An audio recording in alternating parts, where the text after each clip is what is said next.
Hey guys, welcome back to MMA Library. Today in MMA and UFC news, Islam Makhachev and Charles Oliveira recently crossed paths in the hotel lobby ahead of their UFC 280 lightweight title fight this weekend. Here's the clip.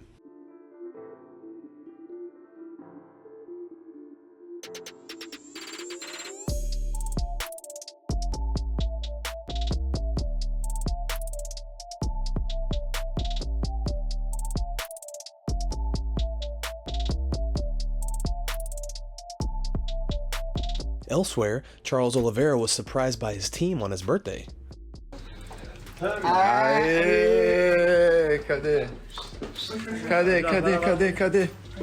Happy birthday to you. Happy birthday.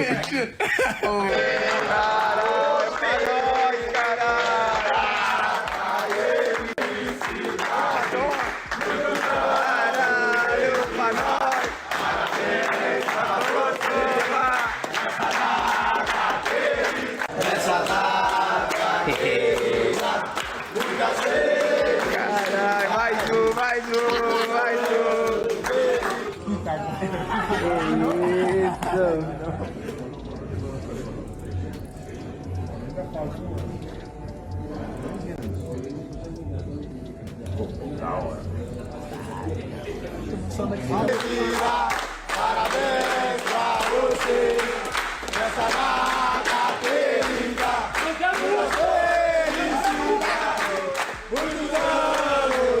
On the My Mom's Basement podcast, Dana White reveals that Alexander Volkanovski is the next for a lightweight title shot. Here's the clip. We've heard that Alexander Volkanovski is the backup for this one. Does that mean that he's going to get the next title shot at that weight class necessarily? Well, it makes sense. Yeah, makes sense. What do you guys think about this? Will Volkanovski's size be a factor against the lightweight division? To put things into perspective, Volkanovski is 5'6" and Michael Chandler is 5'8". So far, Volkanovski hasn't had any issues with taller fighters. He faced Brian Ortega at 145, who is 5'8", so it's going to be interesting to see him fight either Oliveira or Makhachev, both who are 5'10". Let us know in the comments below who you would rather see Volkanovski face. In a recent interview, Demetrious Johnson had this to say about the fighting future of Dominick Cruz. Here's the clip. One of the few men on planet Earth to beat you is Dominick Cruz. A few months ago, he was inside the octagon. He lost to Cheeto Vera. Many saw that as a title eliminator fight.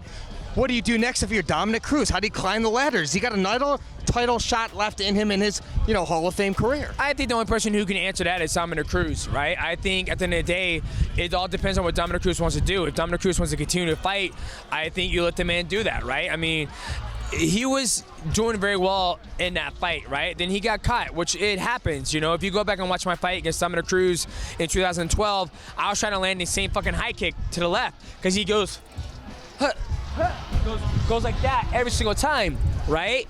Cheeto Vera, obviously taller stature, was able to land that left high kick and catch him. Caught him when he lay into the side. Landing to the side. It's a game, it's a game of inches, right? And he just got caught that day. Other than that, he looked great. He looked phenomenal. Obviously, Dominick Cruz has something going great for him. He's an amazing analyst, and I think if he wants to continue to fight, let him do it. Luke Rockhold breaks down why he believes Islam Makhachev will beat Charles Oliveira this weekend. I think he's a bigger, stronger man, and I think, just imposing his will. And once he gets a hold of Oliveira, it's different, man. It's different. It's a different world with the wrestling jiu-jitsu as opposed to jiu-jitsu. If he can get through and penetrate and grab a hold of him, it's over, man. I use Islam, his takedowns, his everything else. He's just stronger. It's different. It's way different. I've trained with the best jiu-jitsu guys. I've trained with the best wrestlers. Islam I used for my own sparring for back in the Lyoto Machida days. He's strong as can be, and it's different. I've trained with every lightweight in the world, and Islam and Khabib are just different. There's a different strength. When they get on top, it's over. It's not going to last. Oliveira is as tough as he is. It's just different. You can be as strong mentally as you want on the feet, and you think you can play on the ground, but it's a different kind of weight. In a recent interview with Henry Cejudo, Chael Sonnen calls TJ Dillashaw a bully and gave his opinion on this weekend's bantamweight clash against Aljamain Sterling. Here's the clip.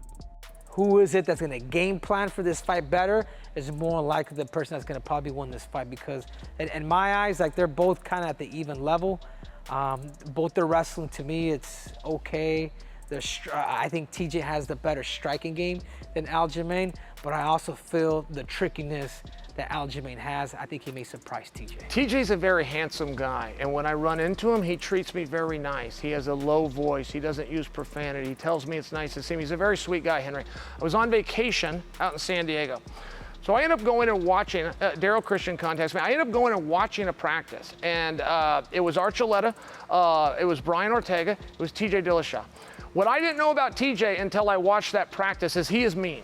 He is a mean person. He has bad intentions with his own team. He's a bit of a bully. And none of this is an insult. I didn't know that side of him. So the longer things go and the harder it is and the more a guy is bleeding, he's into it. He likes that kind of stuff. You know, you see this very pretty looking guy.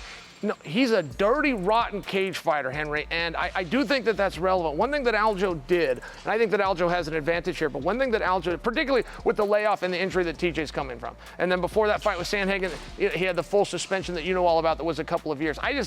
Time matters. He's 38 years old. He's not as young as some people think. Time matters. He would represent the oldest guy ever to return to win a championship. Okay, fine. I saw Aljo take 2 rounds off in his last fight. He did it on purpose. He threw them away. Now, we see that in wrestling where a guy's trying to score points and you're eating up a little clock and you give a takedown, you give your arm. Aljo gave 10 minutes away to Jan. I've beaten him, I just need to beat the clock. It was a risky game which almost didn't go his way. He can't do that again, and I do mean ever. Islam Makhachev explains that having Khabib as a coach has prepared him to face Charles Oliveira. Crazy coach Khabib, right? He pushes too much. Even today, you know, when I have 10 days before the fight, he pushes us because he has good experience in the sport. He gives good energy in the team, you know.